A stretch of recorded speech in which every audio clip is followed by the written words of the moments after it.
আচলতে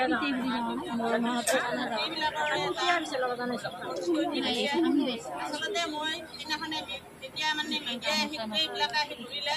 তেতিয়া মই হয়তো ভুলবশতে কিবা এটা কথা ক'ব পাৰোঁ সেই কথাটো আপোনালোকে নাৰাখে আচলতে মই সেই সময়ত কি পৰিৱেশত কি কথা কৈছিলোঁ গমেই নাপালোঁ সেয়েহেতু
আব্দুল নহয় বাইদেউ আশু গাড়ী হাঁহ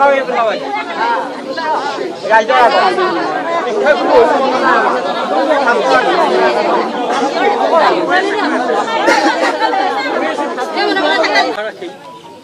আপোনালোকে বাইদেউক ক্ষমা কৰি দিয়ক আৰু আমি কৈছোঁ যে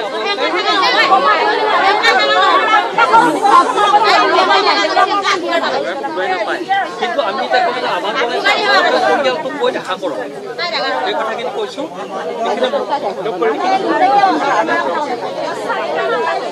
মই মিৰ্গি বেমাৰ হোৱা তাৰমানে ক্লাছ 7ত এনেকুৱা এটা ঘটনা হৈছিলে গতিকে সেইদিনাখনে ষ্টুডেণ্টখিনিয়ে কোৱাৰ কাৰণে মই হয়তো সেই মুহূৰ্তত ক'ব পাৰোঁ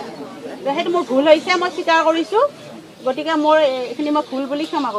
বিচাৰিছোঁ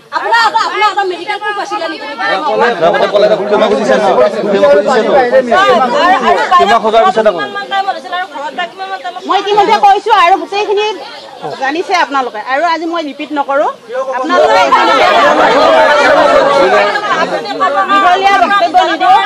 আমি শাৰীৰিক আৰু মানসিকভাৱে বহুত মানে আক্ৰান্ত হৈ আছোঁ 23 তাৰিখে যিটো ঘটনা হ'ল অভাৱনীয় ঘটনা অনাকাংক্ষিত ঘটনা আমি সকলোৱে মৰ্মাহত হৈছোঁ বেজেকাৰ নিচিনা এজন ল'ৰা ঢুকুৱাত আমাৰ বিদ্যালয় মা দেউতাকৰ এইবিলাকৰ এটা ক্ষতি হৈছে আচলতে মই সেইদিনাখনে যেতিয়া মানে মিডিয়াই আহি গোটেইবিলাকে আহি ধৰিলে তেতিয়া মই হয়তো ভুলবশতে কিবা এটা কথা ক'ব পাৰোঁ সেই কথাটো আপোনালোকে ধৰি নাৰাখে আচলতে মই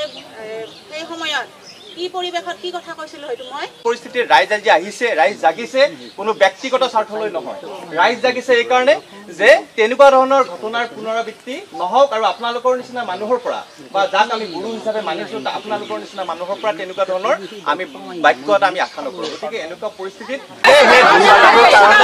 ৰাইজৰ পৰা তেওঁ হয় গুৰু হিচাপে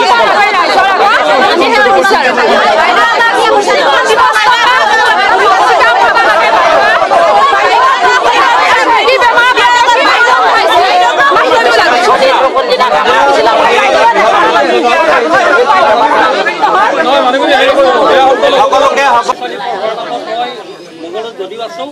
মই যোৱা 31 মাৰ্চ 2023 মই অৱসৰ গ্ৰহণ কৰিছোঁ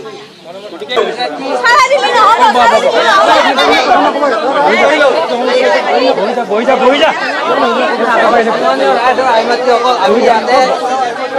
ডাঙৰ নিচিনা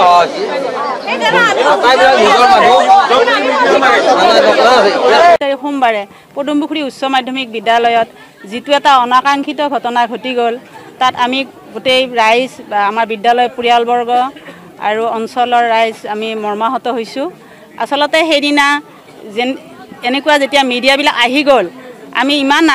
মই ইমান নাৰ্ভাছনেছ হৈছিলোঁ যে মই কি ক'ম কি নক'ম মই ভাবি পোৱা নাছিলোঁ। হয়তো ভুলবশতঃ ল'ৰাটোৰ মৃগী বেমাৰ থকা বুলি ওলাই গৈছিল, সেই কথাটো যিহেতু প্ৰমাণ নাই, গতিকে সেই কথাটো মই উঠাই লৈছোঁ আৰু মই ৰাইজৰ ওচৰত ক্ষমা বিচাৰিছোঁ।